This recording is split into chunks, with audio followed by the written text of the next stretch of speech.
அம்மா இல்ல அப்பனும் இல்ல ஆறுதல் சொல்ல ஆளில்ல ஆசைப்பட்ட வாழ்வும் ஒண்ணு அவளுக்கு இங்கே சேரல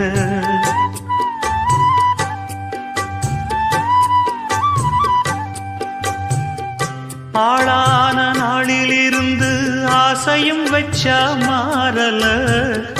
அந்த கதை பாதியில் முடிஞ்சு போனதையா தேரல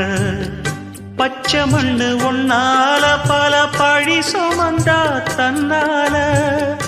பாவம் பழி முன்னால வந்து படருதையா தன்னால கஷ்டத்தை மட்டும் தூக்கி சுமக்கும் கண்ணீவதா சின்ன மகதா உத்தமிரத்தினந்தா இங்கே மானமுள்ள பொண்ணு ஒண்ண மனந்துடிக்க விட்டாக மறுதலிக்க